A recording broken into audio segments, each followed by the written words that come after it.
Welcome to Real Talk, Indiana's premier talk show on real estate investing, where we talk each week about investing your money right here in Central Indiana. The tips, tricks, do's, and don'ts, brought to you by CIREIA, Central Indiana's oldest and largest real estate investing association. Hello there, my name is Vicki Perry, and I'm the Executive Director of CIREIA. We have over 600 members, all active in or learning how to be active in real estate here in the Indiana market. This radio show is available on FM 95.9, AM 950, podcast on YouTube, and www.cireia.org. Join us each week as we talk about how you can make your money more active with better returns and help the community that you live in with real estate done the right way. Now, on with the show.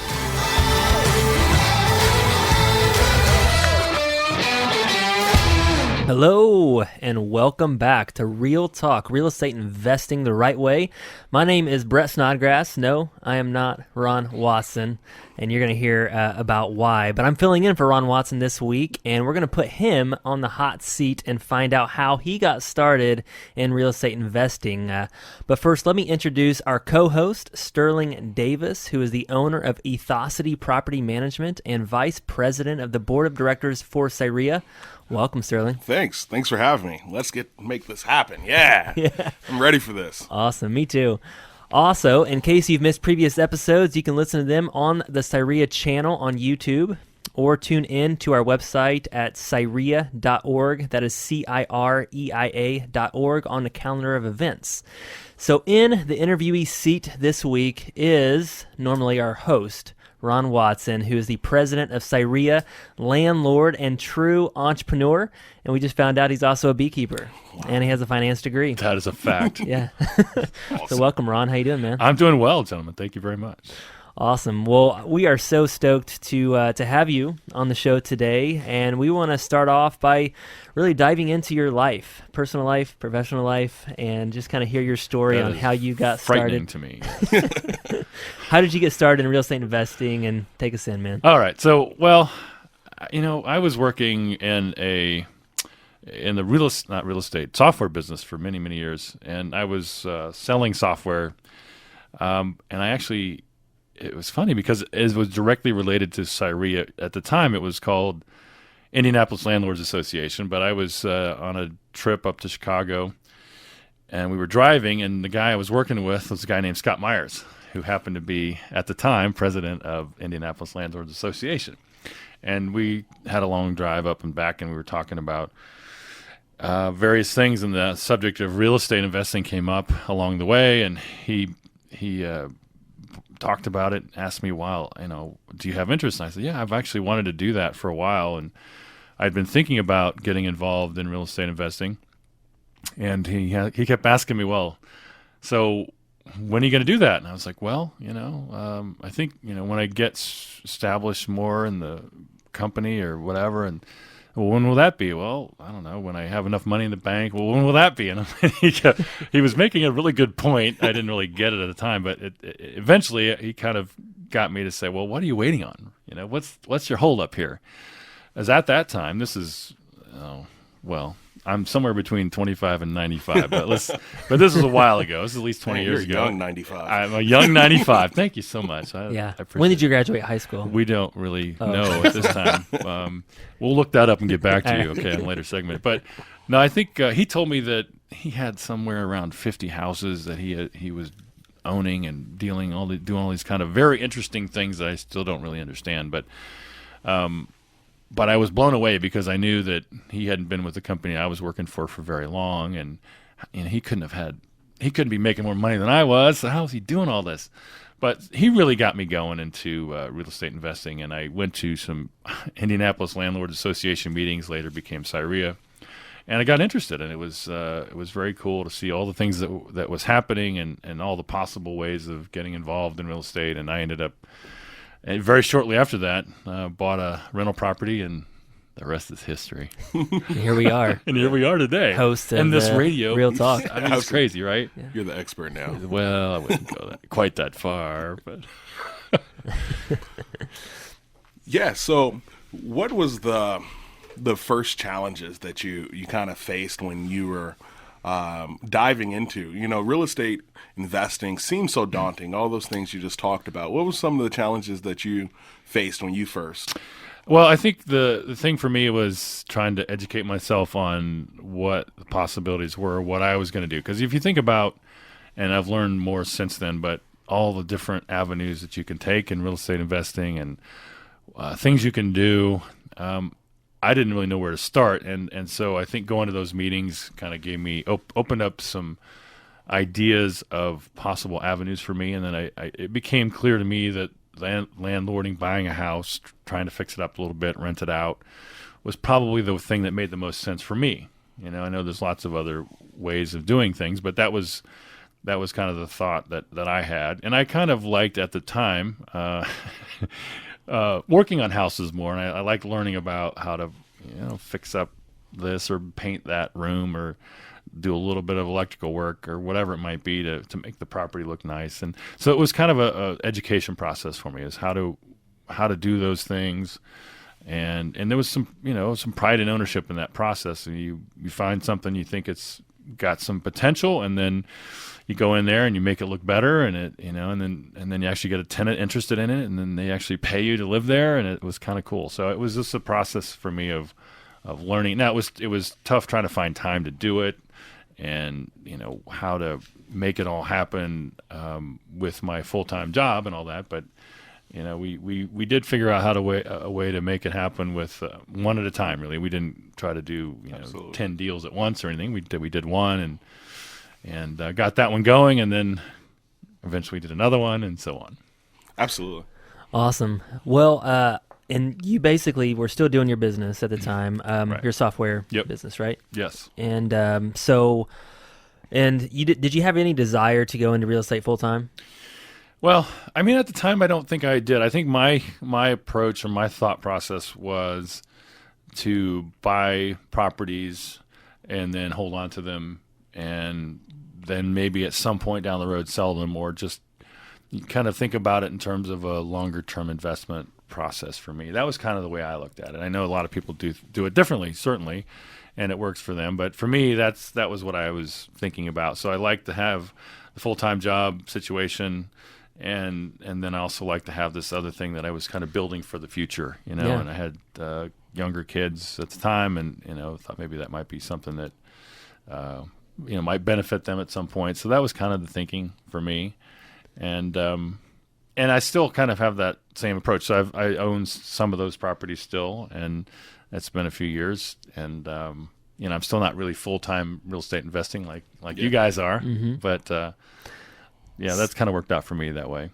A lot of our audience, and I think most people in general, when they look at real estate investing, are exactly in that arena. They're not interested in doing investing full time. They're more of, they have their good job and they make some good money, and this is just something they can build retirement, build cash flow, and build their wealth. So can you kind of dive into that? Because a lot of times our guests are full-time real estate investors. Yeah, They're in the right. trenches every Right, day. They're right. waking up, doing this, but most people are not like that. They're doing their normal job, and they have to find time to do this. So what are some of the challenges with doing this part-time, and how has that benefited you? Yeah, I think that's a good question, because when I was full-time into software business, I did travel a lot also. So I really needed something that, didn't necessarily require me to be at the property every day or whatever. So once I got a house, we got it rented, it would, now there's always little problems here and there, but for generally speaking, I didn't have to be there all the time. And so that kind of worked for me. I think it was kind of a matter of trying to figure out where I needed help, because, and I've learned this even since to a greater extent, that you need other people to help you with the process, right? You need a contractor to do certain things, and I eventually figured out I wasn't very good at plumbing. Everything leaks when I mess with it, so I had to have somebody that could actually make things work and not still have water flowing on the floor. And so If you had bees, you'd be all over that because you're a true. beekeeper. Well, that's right. That's segment 3, right? We're talking about how to do sorry. beekeeping and real estate investing Right, at the same time. That's a Juggler. totally different thing. And no, but I mean, that's kind of the thing, as finding the people that can help me in the process. At the time, I had a guy that was helping me with mortgages, for example, and somebody that was really good at electrical work or whatever it was. And then I would do the things that I felt like I was comfortable with. And when I had the time to do that, like painting, I could do painting, and because if you screw that up, you can still go back and fix it. Right. Yeah, and, It's not going to flood the house. Yeah. So, I mean, so it was kind of a learning curve in terms of, what I was capable of, what I was good at, and what I enjoyed doing. And then the balance of when I could find the time to make some of that stuff happen. And that's kind of my approach. Awesome. Yeah. So, I mean, before our break, I want to dive into, because I think what makes you great is kind of what Brett said. You have done it while having a job, right? So right now you are the proud owner of multiple businesses, but one being Trader's Meal restaurant on 86th Street, right? Right. So tell us, like, not only about the real estate investing side, but you have a background in investing, and it comes natural to you, would you say? It's definitely of interest. I mean, I don't know. I still think that there's always more to learn. It's not like, I know exactly how this is going to work out or that was going to work out, but it was something that was always of interest. I think when I was growing up, I definitely had this entrepreneurial spirit, that I wanted to try to create some kind of business and at least be in business for myself as much as I could be. So I think that was always there for me. And the thing I loved about the real estate piece is that you could really build some value there, and not necessarily for me. And I think a lot of people in a similar position. They're a little bit scared. Maybe they're afraid to kind of give up that full-time job. Right? There's some security there. Safety net. Yeah, there's a safety net. There's benefits. Maybe you've been there 10 years at a job. You kind of hate to just give that up, especially if you like it, which I did like what I was doing. So this also, but also gave me an opportunity to do some things that were of interest to me, and also build some value and some potential money down the road, and some a little more financial security as time went by. So that was kind of my reasoning for going down that path. So you're different from me. I was a terrible employee, so I had to get in real estate. That's right. Didn't have much choice. Yeah. Right? Definitely. Well, that's awesome, Ron. We are talking with Ron Watson and Sterling Davis, and we're going to take a short break. But when we get back, we're going to talk to Ron about how he's managing his time, how he's juggling his family life, and we're going to put him on the hot seat in the fourth segment, which we're really looking forward to. Wow, okay. We'll be back in a few minutes.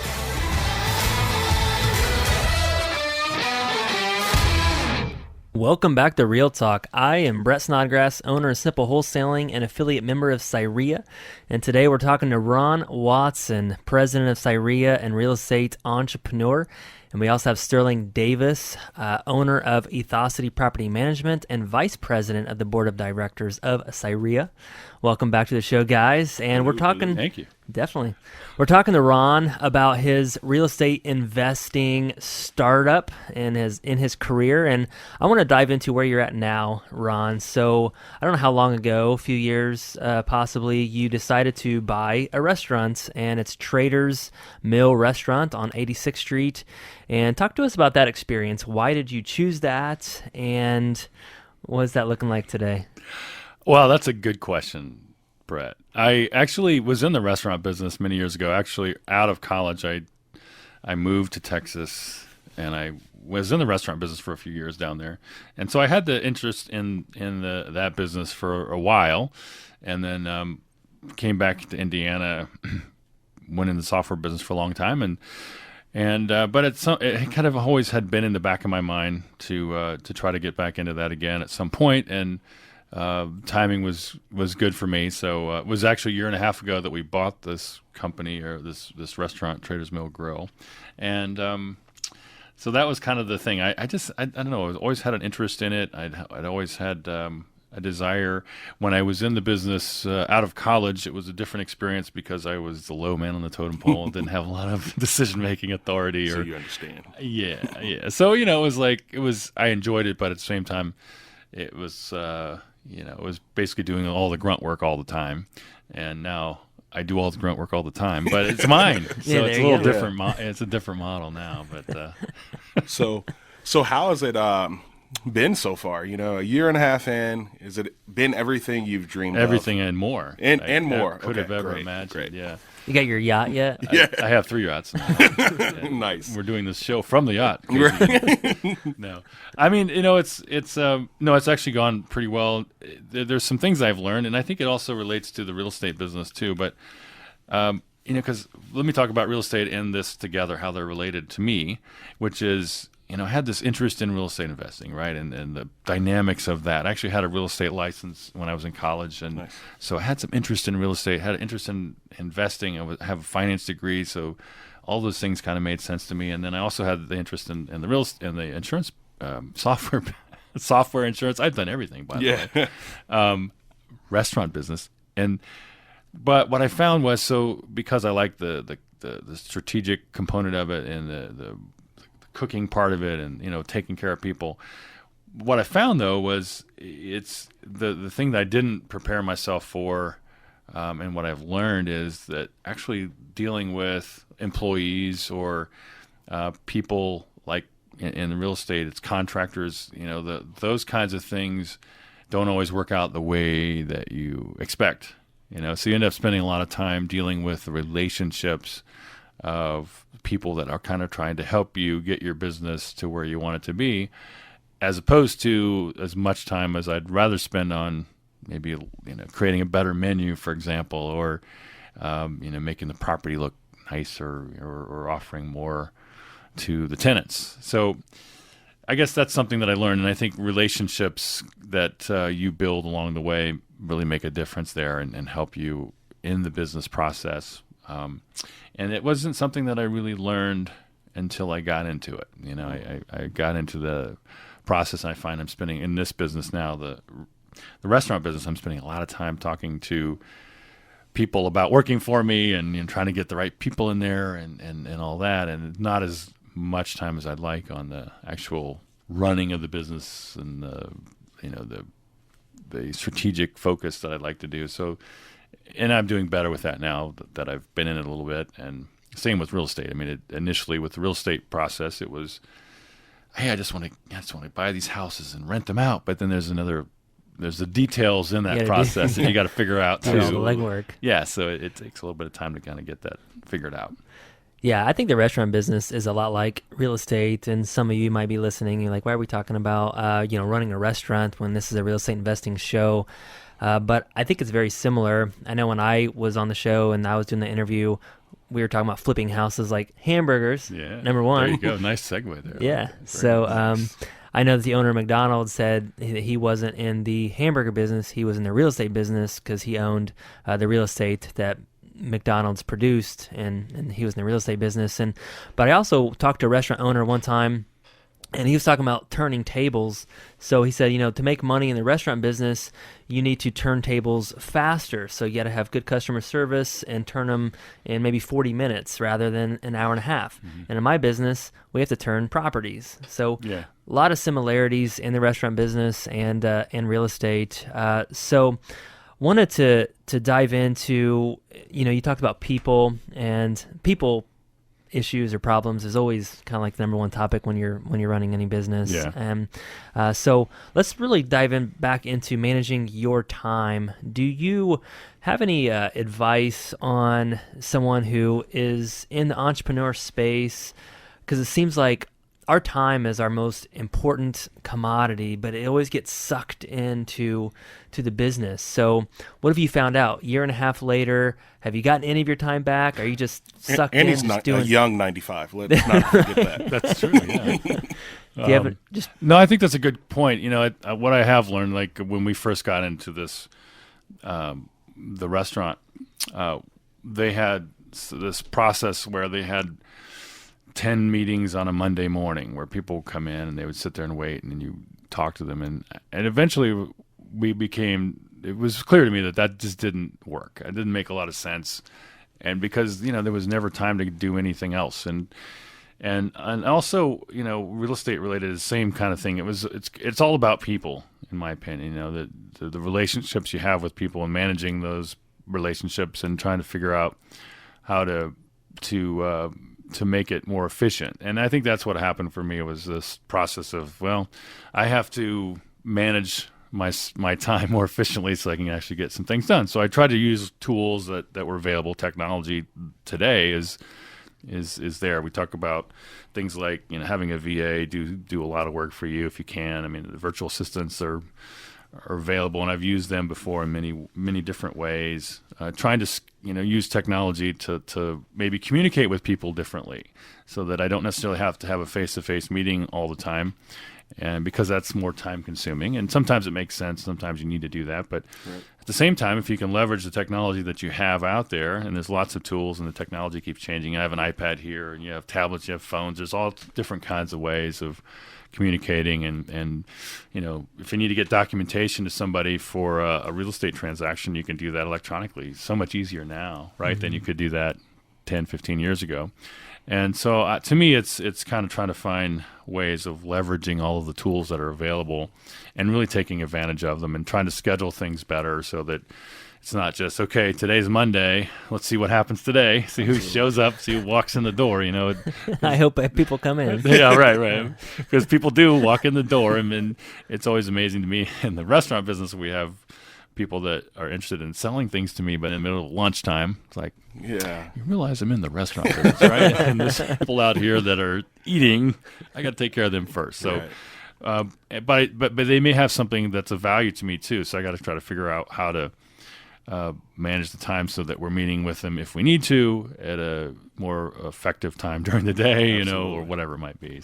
So with being anywhere between the age of 25 and 95, correct, yes, sir. Was it any challenges when it came to implementing like technology? And because for my experience with owning my property management company, I went into a antiquated business model, right? Like everybody was doing it this way. So implementing new models was challenging, especially one being technology, right? Right. So when you started looking at, things like the restaurant business, people have been doing this for a while, and now you're trying to implement new things. Was there any challenges that you can think of? Yeah, absolutely. And it was in my view, I had an advantage of being worked for software companies for 20 years, right? So I had a very much of a technology focus already. I saw what you could do with technology. I was selling technology to people, right? And so we would go out and insurance or banks or whatever it was and talk to them about how you can do better with your time. And so I already totally believed in leveraging technology to the highest level that I could. And so, there was a lot of that I felt like could be easily much more efficient. When I started in real estate investing, it was the same kind of thing. We want to evaluate our tenants, and there's many different tools now to do that. And back when I was first getting started, we used a national tenant network, and went online and got credit scores, things like that. To get better information about people. And there's other ways now to do that even more efficiently than the way I was doing it then. So I think it's very similar to try to, because your time is very limited if you're trying to run a business, and that's all we have. We have a limited amount of time.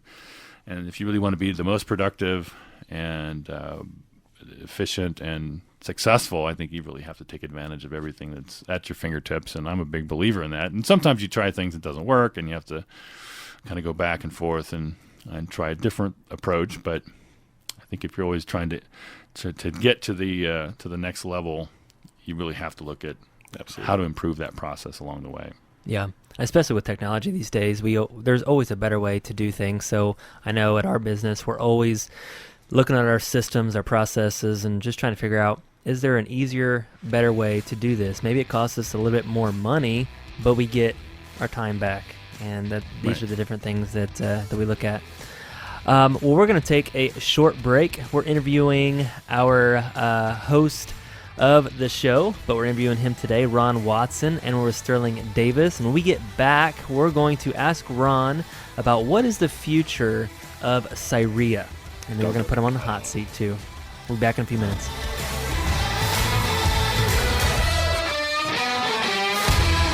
Welcome back to Real Talk. I am Brett Snodgrass, owner of Simple Wholesaling and affiliate member of CIREIA.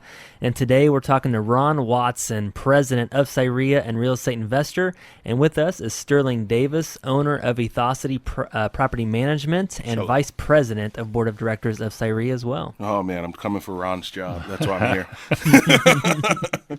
Ron, thanks for being here. We want to dive in and continue just discussing how Ron Watson got into investing part-time basis while working and running other businesses. We've learned so much about investing, your software background and things.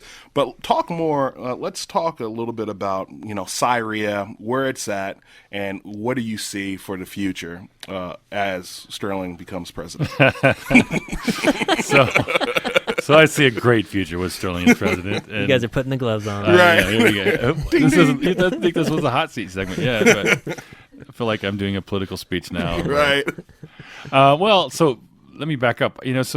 Central Indiana Real Estate Investors Association, that's what CIREIA stands for. I think sometimes people wonder what that means, and that's what that's about.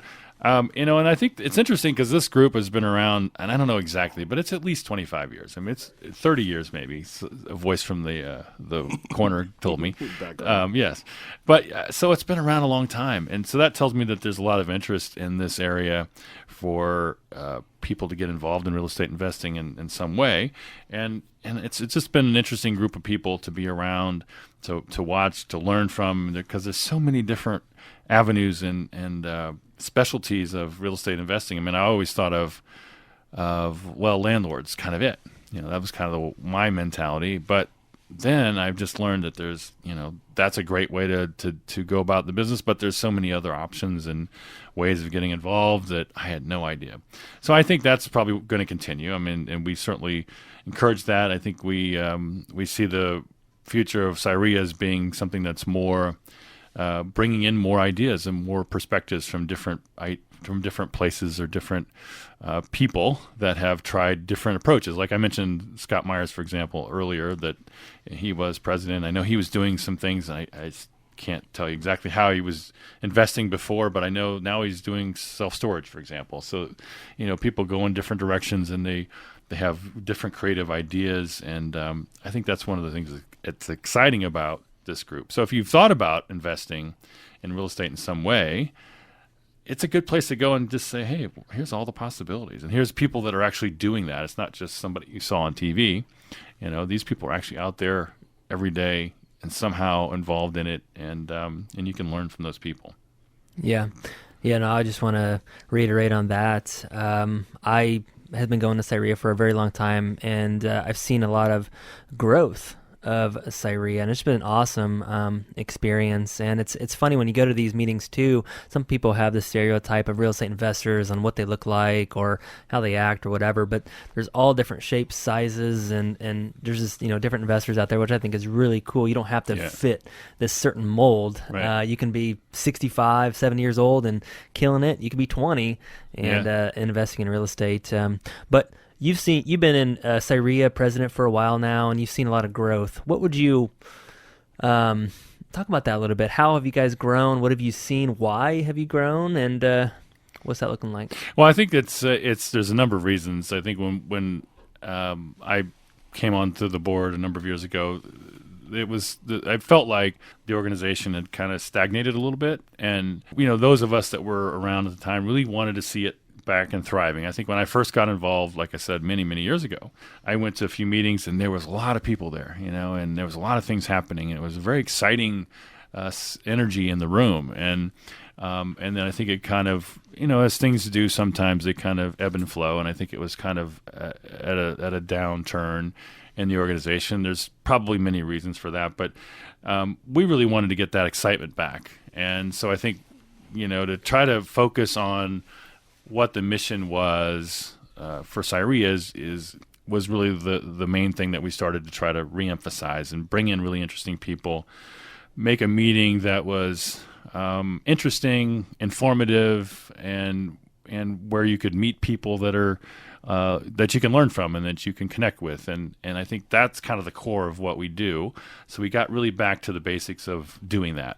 and making that more fun and entertaining, if to the extent that we can. And when you're speaking there, it's very entertaining. Hey, when or Sterling. Sterling speaks, it's incredibly entertaining. I get booed. Well, but it's entertaining to watch that. I can tell you when I'm sitting there, I love to see that. Just put on a show. It doesn't matter as long as something's happening. We get a reaction from the crowd. Right. That's great. Absolutely.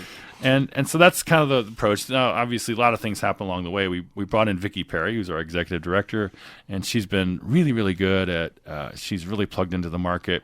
She's focused on helping us grow, and that's a role that we didn't really have before. And so, I mean, that was a big impetus for a lot of success we've had is her efforts and energy and all that stuff. So that's been.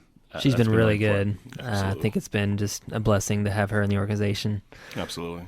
She controls the show. Yeah. Like she's the puppet master. Yeah, I'm just literally. I'm a little you're the minuet or whatever they call it. I don't know. You're the pretty face. Like, I don't think we could actually say that. On radio, I am. I'm pretty attractive on radio. That's what everybody says. But absolutely. Not so much in person. But anyway, yeah, I think that's part of it. But I think where you asked me about the future, I think where I'd like to see this go is we want to continue to grow because there's obviously people in this area. Indianapolis is doing really well, right? There's a lot of, if you drive around the city, you see a lot of construction, you see a lot of buildings going up, and there's a housing shortage in lots of places, right? So there's a lot of interest here, and I think what we want to do is to be able to take where we are now and kind of spread the message and the process to more and more people, and we can do that partly by leveraging technology. We have the ability, very soon we'll be doing virtual meetings where you can come online and watch a meeting if you're in Fort Wayne, for example. If you can't get away because you have kids at home and you want to watch what we're doing, you'll be able to do that. This radio show, for example, is on our website now. You can come listen to that at your convenience. And there's other ways we can leverage the technology. We're recording meetings now. And we're going to put those on the website. We have done that to some extent already, and so that you can get this information easier and more readily than you could before. And like if you're like me, where I was in real estate investing and I was traveling a lot, so I couldn't come to a lot of meetings. But now you'll be able to do that if you're in a hotel in Michigan, and say, hey, I want to see what that meeting was like last week, or learn that information. So I think that's kind of where we're going. And there's lots of other things we want to do too, but that's the highlight. No, I mean, so you've talked about a lot today, right? You talked about building a team, really understanding what's going on. For the next few minutes, can you kind of dive in and tell us more about what CIREIA is doing through education, networking, and things that could benefit some of our listeners? So what we want to try to do is at the meetings, we provide some really good content for people to come listen at the meetings, but we also have things we call subgroups. So people go to these meetings during the month. They're smaller meetings. They're focused on a particular topic, and that's a great way to, in a more intimate environment, to learn more about what's going on in whatever flavor of real estate investing that you have an interest in. So we have many of those now that are available. We have information available on the website. I talked about a little bit of possibility of having the radio show or even the meetings themselves on the website, so you can view that information that's available. But I also mentioned networking. So I think that's a big part of education. Being able to meet with people, talk to them one-on-one, face-to-face, ask them questions about how they're actually doing what you want to do, or can I learn about that particular thing? And maybe I don't want to go down that path. I want to try something else. And a lot of people come just for those connections. And because, you do need a team of some kind to be able to be successful in real estate investing. And I think coming together, meeting with people, that's the way to make all that happen. Absolutely. Definitely good advice there, Ron. So let's talk about why a city like Indianapolis or any other city would need an organization like CIREIA. Why is it important for these organizations to be in definitely the major cities, but even smaller cities as well? I think that's an interesting question, because I think what one of the values of what we're doing is to help make the real estate investor more educated and informed, and to operate in in a professional way, right? So we have a code of ethics, for example, that we talk about, and we take it very seriously. And so it is a business, and if you want to find out whatever business you might be in, there's organizations that help you learn about the details of how to make that business work for you, and that bring information to you that maybe you don't have time to go find on your own. I think that's what we do, is we provide all that information and that education and the networking and the process for anything that you want to do in terms of real estate investing in this group. And I think that's why it's important, because you can come together. You're not having to try to figure out everything on your own, and because nobody has time to be an expert on everything, right? So this gives you an opportunity to talk to people that are experts in any particular area and kind of decide what makes the most sense for you. But I think bringing everybody together in an organized way on a regular time frame gives you the opportunity to participate in a way that can be productive and help you be successful in whatever kind of avenue you want to go down. So, yeah, absolutely. It makes total sense. So we did an informal poll, and CIREIA members control over $20 million in real estate. That's a lot of money, it sounds like. Not hard and fast numbers, but significant. Why is that important? Well, that's a good question. I mean, I think it's if you have that kind of impact on a city that you're living in, and our members do. I mean, I'd be surprised if that number wasn't even greater in I don't think I took that poll. Yeah, I was about to say. I mean, that could be Brett by himself. That's what I was about to say. A couple million. Yeah, I'm just saying. $100 million man sitting across the table. In this room, you guys are well over that. But yeah, I mean, you could tell the impact that those kind of people have on a city in which they're involved. We've talked to people about how they're landlords and how they're trying to make the neighborhoods that they work in better. Or if you're buying a house that is in disrepair and it's just been sitting there, and investors come in, invest money into it, make it into something that's viable for people to live in that wouldn't have been able to do that on their own. I mean, that's a significant impact on the community Absolutely. that you're living in. So it's not, I mean, certainly we're involved in real estate investing to make money, and that's a fair thing to do, I think, and it's a reasonable expectation. But it's also providing a real value to the city and to the community in which you live. So I think, this, whatever that number really is, and the impact we have on the city, I think is very good. Plus, the more people that are involved in our group, for example, they're going to be better informed, and they're going to treat their tenants better. Absolutely. They're going to act with a little bit more, well, hopefully a lot more integrity than maybe what some people that have no involvement with any other organization might do. And so it's not just about those numbers, but I think it's about the way in which people interact in the city and in the real estate investment community in general. Awesome, Ron. You're doing a great job, by the way. I just want to let you know. I like you on this side of the Thank seat. you so I much. might stay here. This will be the last time, though. So. Awesome information about CIREIA. And guys, if you want to know more information about CIREIA, please go to the website at cireia.org. That is CIREIA.org. And we're going to take a short break. When we get back, we're going to put Ron on the sweaty hot seat. Again, Hot seat, more? hot I thought seat. that was already what we were doing. No, Hot seat. we're going to ask him why he chose to be a beekeeper. And after this short break.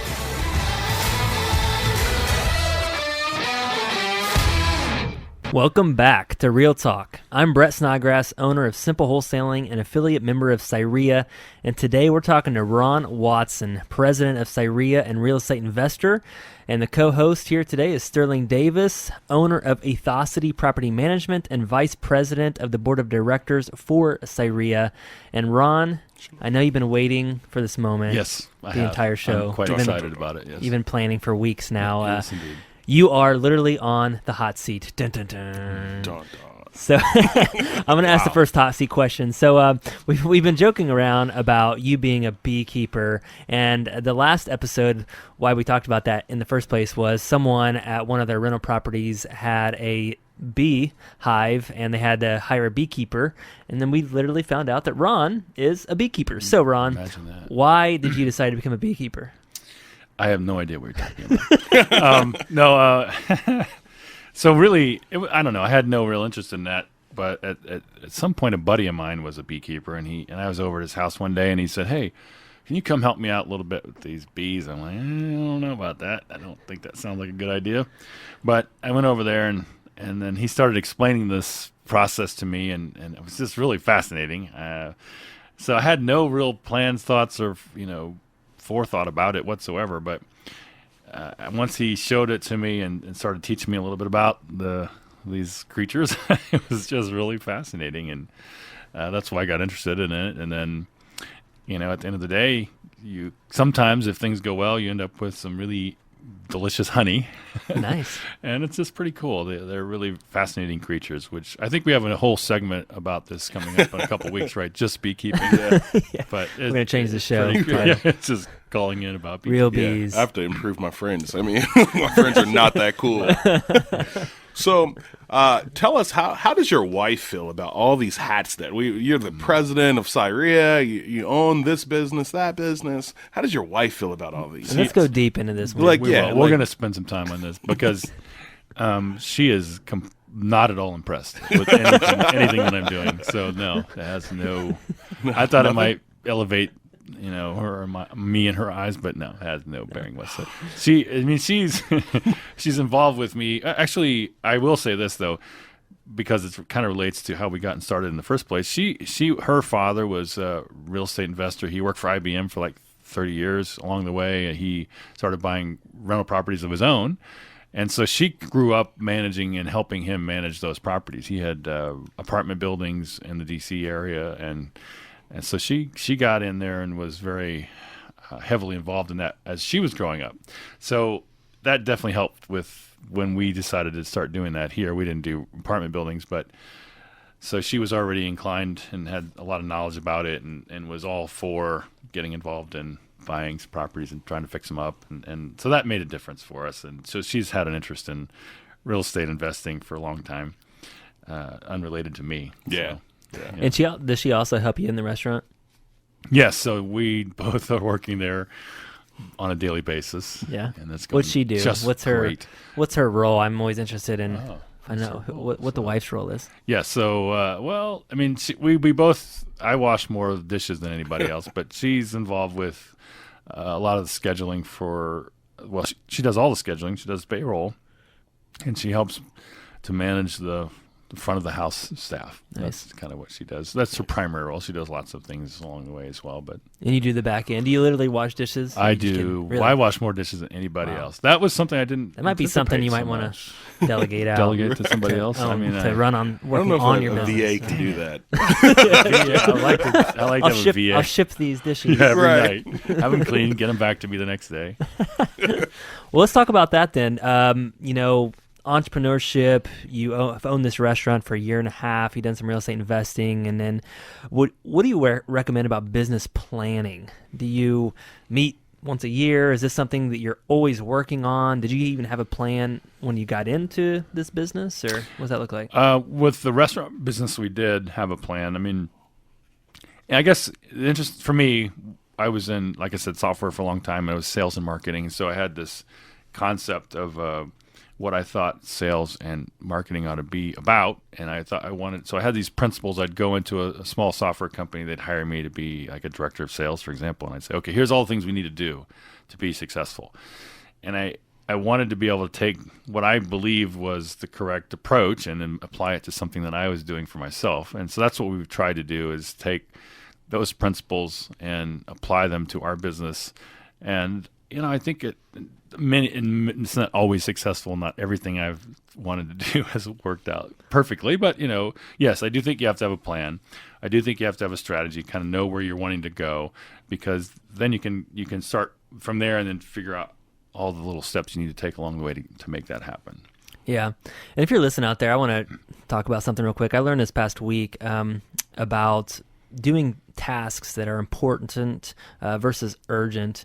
You talk about washing dishes, which is important because you need clean dishes, and it's urgent. Often it is, yes. Definitely. And I think as business owners, we need to get more of the urgent things off our plate, and so we can focus on the important things. Mm-hmm. Because a lot of times when something is in the category of important but not urgent, that's what we all push off. Mm-hmm. And that's doing things like, I don't know what it is, but my business, it's working on the business, meeting with high-level executives trying to get a good plan out, right? So that's just something to kind of do that. That's great information. Yeah, thanks, Ron. I like that approach. I appreciate it. I'm going to write that down. Yeah, it's going to be your tip of the week. Yeah, actually, that was my tip of the week is listen to what Brett says. Nice. I really want to ask this question for Sterling and all of our listeners. You've been the president for CIREIA for how long? Well, was my 4th year, I think. 4th year? Man. Wow. As far as we know. We don't have records back that far, so we No don't. term in limits, politics, 4 year, term. Here we go. So I we feel need like term a limits. coup is in the works here. Is that what's happening right now? impeached. No. Okay, all right. Now you're Good doing a night, great then. job. You've just been awesome at being the president. But where do you see that going? Do you see being the president for many more years, or what's that look like? Wow. Is this recorded? No, yeah, mark this time and date. Right. Well, I mean, I'd like to be involved with the organization as long as they want me involved, as long as it makes sense, as long as I'm being able to be productive and help the organization grow. I think that's the important thing. If you kind of get to a point where that's not happening anymore, then it's time for somebody else to come in, like, hey, maybe even like Sterling here. Well, young Master Sterling. He can I'm pop in not. there and take over. And I have heard him rumbling, and he's always having little meetings when I'm Right. not around Yeah. talking to people, and so I don't know. I'm not taking a poll or anything, but if you want to, you can send me a 45%. message. No. I mean, it's really not about me. I mean, I think it's about the people that we have working around us, and the people we're connected with, and we have some really good people. So that's what makes it fun. Absolutely. So, what has been your greatest win as a business person, as an entrepreneur? What does that pinnacle of success look like so far? Well, I mean, to me, I don't know if there's like one thing or one moment. I think for me, No, just one. Not just okay. It was 1987. It was 7 p.m. And I like it. Yeah, it was really actually. I mean, for me, it's more about my biggest successes or win. It really wasn't like one thing. I think it's kind of been to be able to be in business for myself and to be productive in that process, to learn along the way, and to have people around me that I enjoy being with, and Yeah. I think that's kind of been the thing for me. I think your greatest win is like not choking while doing this interview. Yeah, right now. well, I actually did. So I don't know that that's a win either. I don't have any wins whatsoever. It's not good. If we finish this interview, it is going to be a huge win. We can make Right. it before I pass away. That'd be fine. So last hot seat question, Thank and this is goodness. just kind of a trivial tip, but what is your degree in, Ron? Like, what do you have to... Are you doing a background Yeah, search? we're doing a background check on you to see if you'd be a good tenant. I have a finance degree Yeah. from Ball State University. Oh, It- okay. Is that important to do what you do? Not at all. Okay. No, but I think what I think is cool about what I learned about being in college was more about the idea that I was capable of learning something, and if I needed to figure out a way to learn what I needed to pass a test, then I was capable of doing that. To me, that's the value of, for me personally, the value of going to college. And it wasn't necessarily I remember how to do calculus and do all these calculations and things. It was more about I have the capability within me to figure out what I need to do to be successful. So that's kind of That's good advice. Thank That's you. good advice. Thank Sure, you very sure. much. Well, this has been a great interview, Ron. We really appreciate you just being here and just opening up, being transparent. I feel like I know you more now than I ever have after that's 20 frightening to me. episodes. Yeah. So, but we always end the show with a tip. So, Ron Watson, what is your tip of today? Well, I recommend anybody interested in real estate investing come to a CIREIA meeting. And because I think it's really an interesting way to meet people, to learn about the possibilities, to see what other people are doing in a non-threatening way, and nobody's going to force you to buy anything. It's just really a way to immerse yourself into what's going on in the real estate investment community and in an evening. So that's my tip. Great tip. And before we end the show, Sterling, thank you for being here. Thank you. And Thank you. tell us about your business, your contact information, and how someone can can know about you more. Yeah, thanks for having me. This was a lot of fun. I could do this. Who needs Ron Watson? Nobody does. I'm trying to tell you that. But. Yeah, so Sterling Davis, I'm with Ethosity Property Management. We are a property management company. We're enhancing the quality of our community is our goal, So if you never want to get in contact with us, you can go to ethositypm.com, which is ETHOSITYPM.com. All right. Awesome. Thanks, Sterling. Ron, contact information. How can someone find Several more ways information about you? Several ways to reach me. President at CIREIA.org or tradersmillgrill@gmail.com. Awesome. And I'm Brett Snodgrass with Simple Wholesaling. If you're looking to sell or buy a property at a discounted price, go to our website at simplewholesaling.com. And we are wrapping up the show today. And this week at CIREIA, we have 4 subgroup classes where we drill down on topics in smaller groups of 20 to 40 people. It's good to get signed up for the all-day event on Saturday, July the 28th, where we have a full day with Brad Grayson, landlord extraordinaire, and he's going to be teaching a class on landlording and how to make it less stressful and more profitable. You can find out more about these events and all of our other events on our website at www.cireia.org. That is CIREIA.org, and clicking on the calendar of events. Thank you, Ron, and thank you, Sterling, for being on the show today. And remember, CIREIA is where you go to learn the secrets and success the right way.